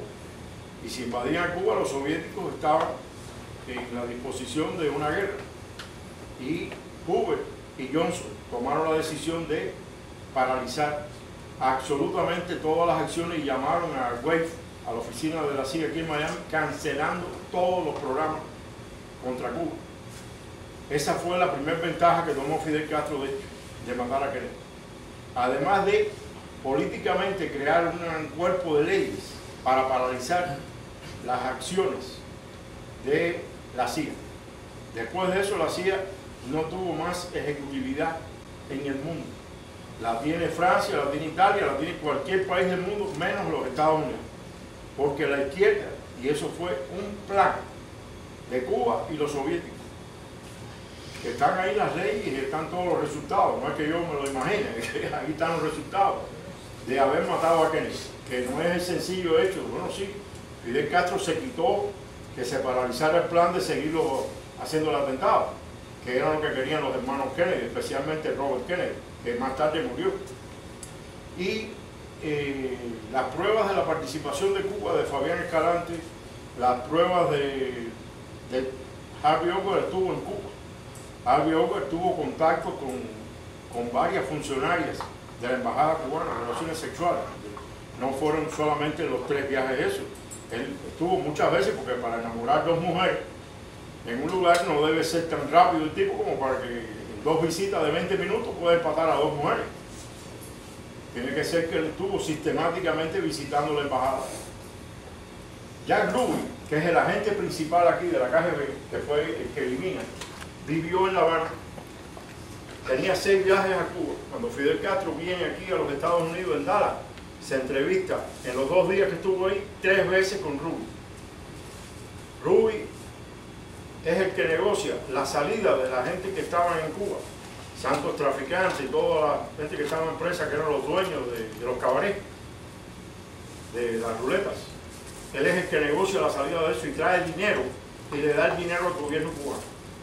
Y ese es el vínculo de Jack Ruby con Cuba. Pero que además de eso, cuando yo descubro, porque hay un cubano que es familia de Jack Ruby, porque Jack Ruby vivió en La Habana, tenía un cafetín en La Habana Vieja de vender café.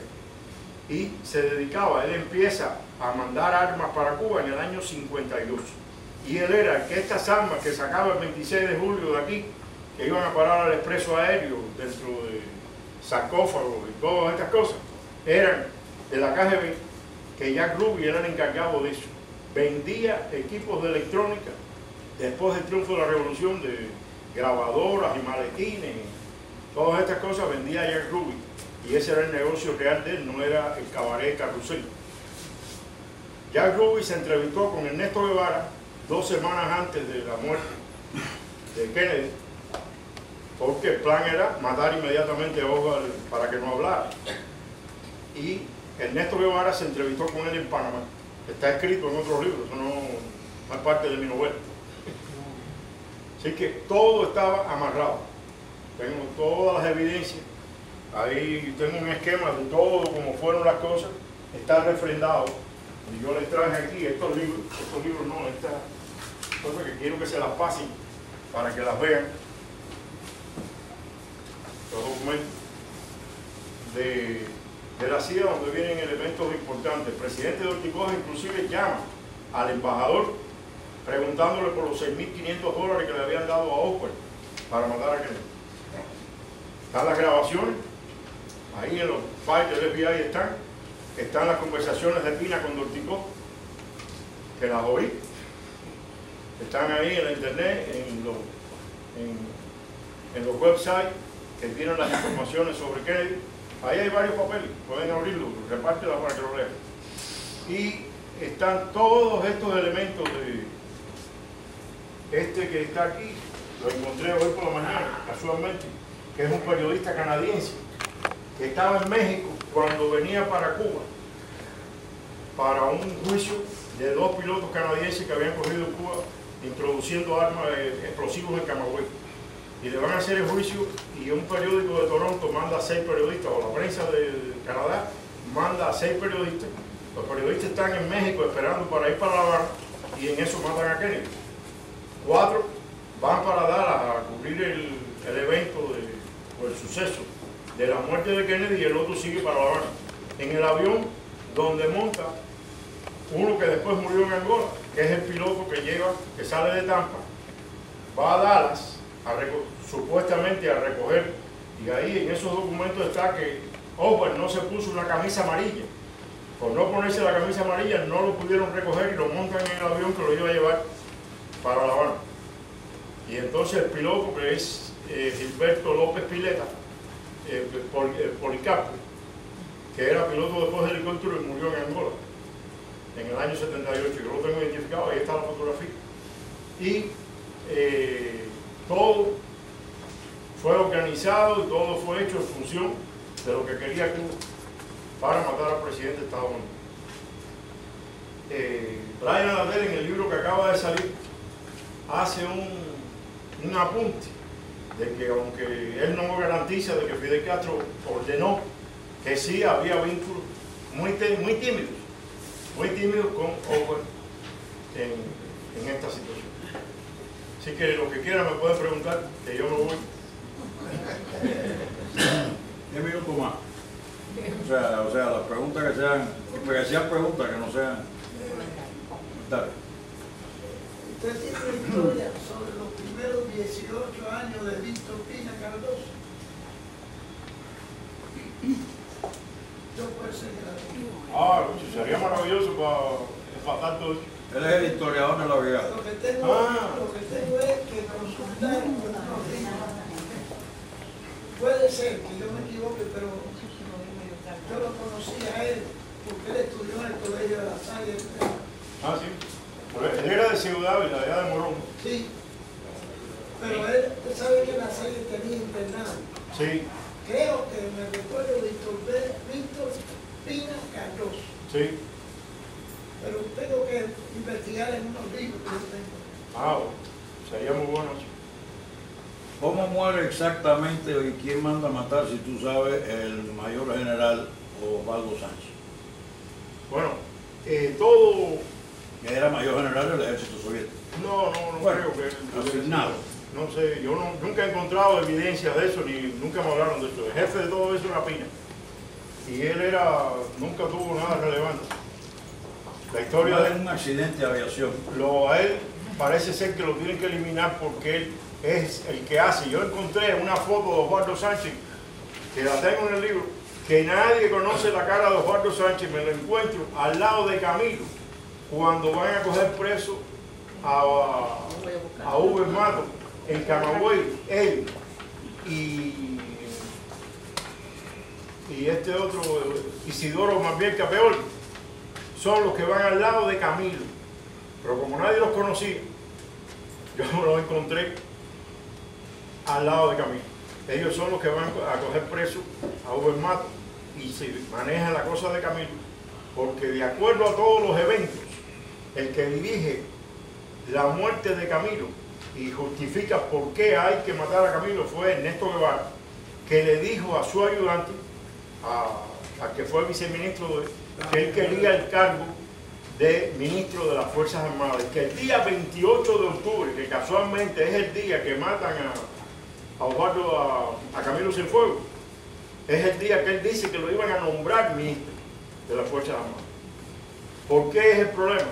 Porque cuando Fidel Castro lo manda a él al viaje de los 3 meses, que lo saca de Cuba por la cantidad de acusaciones de los 900 muertos que tenía en la cabaña, por la prensa norteamericana, Camilo aprovecha y saca a la tropa que está en la cabaña, que eran todos del Partido Comunista, era la única unidad del ejército rebelde, que el 100% eran comunistas. Y tenían a un comisario político que era Pablo Ribalta, que fue el primer jefe de la Ciudad Libertad. ¿Te acuerdas del negro? Pablo Ribalta. Ese había estudiado en la Unión Soviética y en Checoslovaquia 4 años. Y era el político de la columna de Camilo, de Ernesto Guevara. Entonces, Camilo dio la orden y saca la columna esa y la manda para Santa Clara y lo desmoviliza. Cuando Ernesto Guevara regresa a Cuba de ese viaje, el ayudante le dice todo lo que ha sucedido y él no va para su casa, va para la casa de Víctor Bordón Machado en Santa Clara y se reúne con los oficiales que habían desmovilizado y le dice que el que toma nota de eso es el que hace las declaraciones, que parece que era mujer de Ernesto Guevara. Me lo dice la esposa y lo dicen las condiciones emocionales de este hombre, el que fue ministro del azúcar después. Este señor le dice de que él iba a acabar con Camilo y que lo iban a nombrar a él como jefe de la Fuerza Armada. Entonces, el relato de Costa a mí me parece sumamente coherente con la situación, porque si uno ve lo que viene sucediendo en Cuba, a Camilo había que eliminarlo, como eliminaron aquí, como eliminaron a un grupo de gente que no eran comunistas. Porque murieron ahí, Juan Abrantes murió también en esa época, en esos días murió también Juan Abrantes, que era el hermano del otro Abrantes. Y en accidentes de aviación, que era lo que Fidel Castro utilizaba para matar a la gente en aquella época. Y entonces el caso este de Sánchez, ¿qué pasa? Que lo mandan a disparar. Cuando él se acerca al aeropuerto de Varadero, le mandan a la defensa antiaérea que le dispara el avión y ya. Y le estuvieron disparando, cayó en tierra y le siguieron disparando. Dicen que cuando llegaba a medicina legal el cadáver eran pedacitos, me lo dijeron a mí, y yo trabajé en medicina legal, los trabajadores de allí, que eran de aquella época, me dijeron, no, ese hombre no llegó aquí, no parecía nada, eran pedacitos los que llegaron aquí, de los tiros que le metieron. Una pregunta, no podemos cambiar nada de lo que ha pasado hasta ahora, pero sí podemos cambiar o podemos ayudar a que mucha gente que está más despistada que Matías Pérez cuando estaba volando allá arriba, ¿no? Mi pregunta es, yo tengo mi tesis con gente que me reúno, etcétera. Estamos en un momento donde la economía global va a dar una sorpresa, en mi opinión, antes de 20 meses, empezando por Europa. Cuando el problema económico explota, trae problemas políticos. Y los problemas económicos políticos, cuando hay los cambios que se han descubierto, que quedan por ver a nivel global, Cuba va a ser afectada de una manera o de otra. Creo que yo no me equivocaría que el 100% de las personas que estamos acá queremos ver los resultados, porque tú lo que has hecho.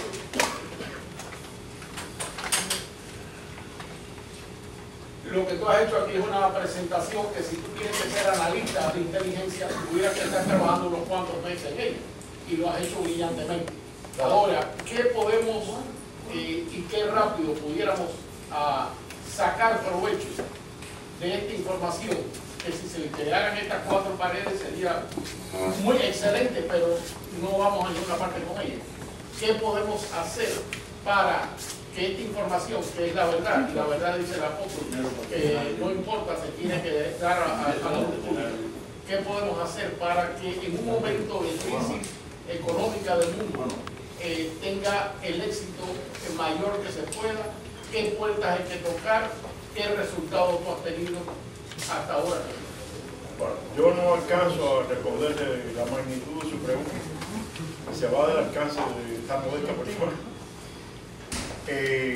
A mí me parece que esto tiene un argumento importante para las generaciones que están en Cuba, especialmente los que quedan dirigiendo en Cuba, que han sido engañados, porque cuando yo me sentí engañado cuando yo empecé a ver estas cosas y me hizo cambiar absolutamente de opinión y virarme contra el sistema. ¿Sabes? Cuando veamos que Fidel Castro en realidad no existió y que en realidad lo que se hizo fue poner la bandera soviética en Cuba y un sistema al estilo soviético y destruyeron lo que teníamos hecho, pues pienso que Fidel Castro va a tener que explicar.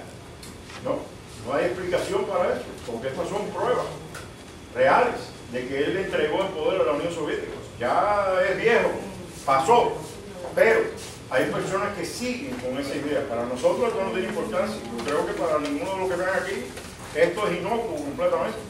Pero, para las personas que están allí, imagínense los miembros del Comité Central actualmente, que pudieran leer de alguna manera, en un CD, escondido, lo que sea, leer estas historias y empiecen a preguntar ¿quién fue Víctor Pina? Porque este hombre Fidel Castro nunca lo ha lamentado.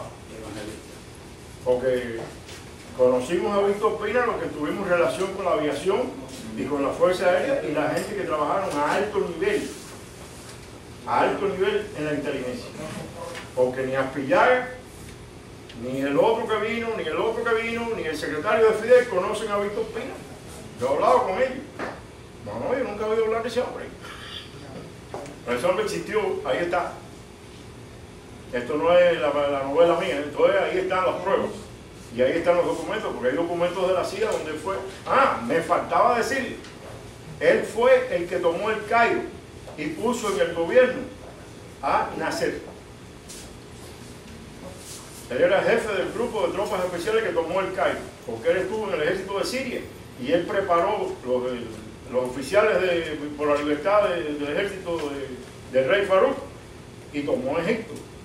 Un personaje de esa magnitud, ¿cómo es posible que Fidel Castro nunca lo haya mentado? Porque aparentemente Fidel Castro es un líder, Fidel Castro ha sido una marioneta. ¿No es ahí donde se decide la Unión Soviética matar a Che por haber hecho declaraciones? Eso venía de todas maneras, porque Fidel Castro ya lo había mandado a matar. Pina fue el que preparó a Che, le puso acá. No, pero eso vino después. Yo digo, cuando está en África, el Che. La primera vez hubo problemas con la Unión Soviética, problemas de células, problemas de posiciones, y las posiciones de Cuba que eran diferentes. Los payos estuvo trabajando y cuando mataron a Ben Barca, toda la historia aquella que hay nebulosa sobre eso. Esa es una historia que no siempre se ha indicado al Che como un fervoroso partidario de la línea china, ¿no? Y precisamente en una etapa a nivel global de enfrentamiento entre la Unión Soviética y China, hasta enfrentamientos armados, me recuerdo que hubo en la frontera. No sé si ustedes tienen noticia, me han asegurado que es cierto, de estando el Che en África, en una reunión en la embajada cubana.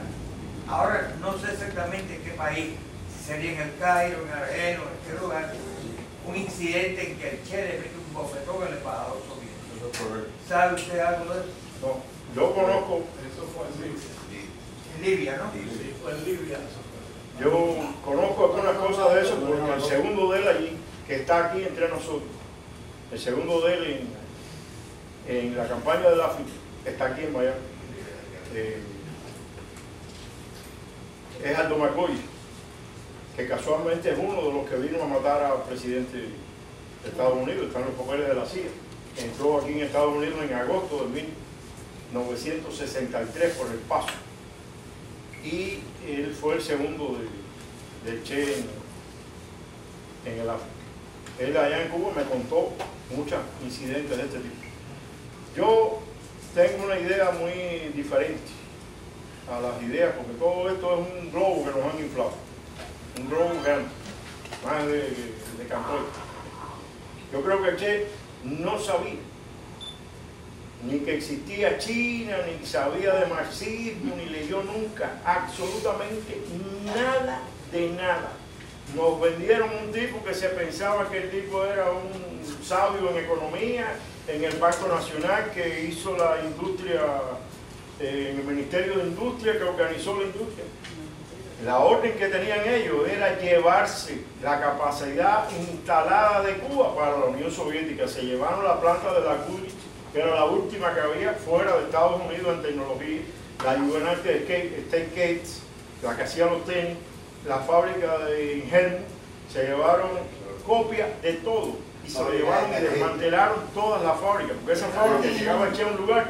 Yo he hablado con muchas personas que eran administradores en esos lugares, y decían, no, el Che llegó y dijo que esa fábrica había que hacer en otro lugar, porque de la Unión Soviética van a venir tantas fábricas que las tenemos que poner en la mano. Las rotativas del periódico El País, que era de mi familia, se las llevaron para Entonces, de la empresa telefónica se llevaron las pizarras rotativas, que ellos no conocían nada de esas cosas. Y así todo lo que... Bueno, yo creo que la exposición que ha hecho Eduardo merece un gran aplauso.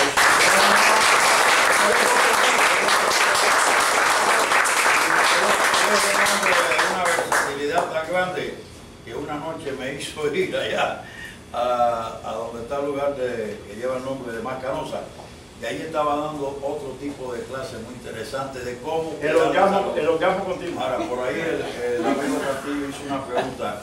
¿El orgasmo? No, amigo Castillo. Entonces, una de las cosas que se puede hacer, ¿okay? Y qué triste decirlo, lo estamos empezando, y lo más importante de todo esto es la caja de resonancia.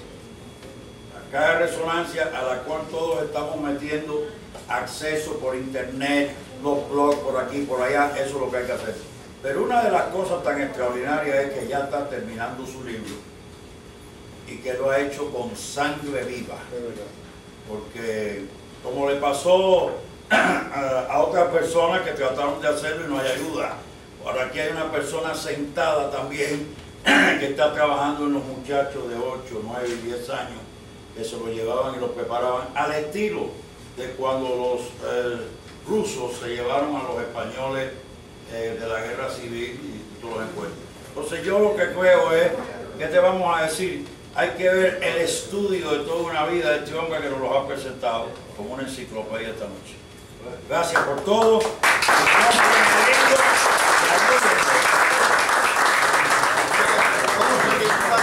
va a titular el libro Salvaste la vida. Sí.